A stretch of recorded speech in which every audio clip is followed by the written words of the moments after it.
syndiqués. Vous voyez comment ils sont les gens. On les aime, on leur donne du travail, hein. On fait tout pour eux et ils se syndiquent. Et ils portent plainte.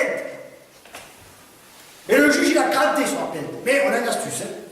Nous, quand on fait des merdes, c'est toujours vous qui payez. Et pour l'avocat aussi, c'est le conseil général qui a payé, heureusement. Alors j'ai pris rendez-vous avec l'avocat, et lui il a commencé à me dire, attention, hein, ce sont des emplois fictifs avec prise illégale d'intérêt. Mais qu'est-ce que ça veut dire? Je dis, l'emploi fictif, il n'a jamais travaillé chez moi, le juge. Hein. Chez moi, il n'y a pas d'emploi fictif. Hein. Et les contremaîtres, tout, il faut bosser. Hein. On bosse chez moi. Hein. Il dit, mais c'est pas ça, me dit l'avocat. Il me dit, les emplois fictifs, c'est quand vous ne les payez pas directement. Et en plus, comme vous êtes un privé, et que vous êtes donneur d'ordre, en plus public, alors là, c'est encore plus grave. J'ai tué personne, hein. J'ai tué personne, je ne suis pas un pédophile, moi, hein. C'est souvent ceux qui disent ça. Vous avez remarqué là, les derniers tâches, c'est pareil. Je ne suis pas un pédophile et j'ai tué personne. Ouais, mais fait quand même. Hein.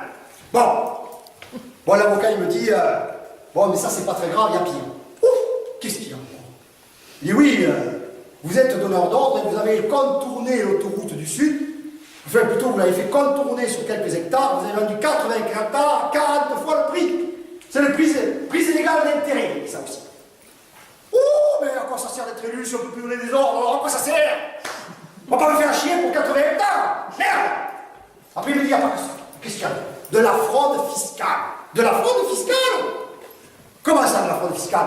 Mais sur vos présidences, là, vous vous rémunérez avec des forfaits. C'est des faux salaires. Qu'est-ce qu'il raconte? Un forfait? Mais moi, je ne vais pas faire les notes de frais, là, sur 14 présidences. Quand il pas que je vais faire les notes de frais, là, il m'a marqué tous les kilomètres. Mais il m'a dit, mais c'est obligatoire, il faut faire comme ça. Ouh, mais je dis, pour combien là? Il me dit 120 000 € par an. 120 000 € par an? Des cacahuètes! Des cacahuètes! Ça fait que les cacahuètes! Qu'est-ce qu'on m'emmerde? Bon. Mais enfin, bon, tout ça, j'ai fini par le calmer, l'avocat, je suis monté à Paris, juridique, hein. Et c'était dans la presse, c'était dans le Canard enchaîné, dans la Libération, partout.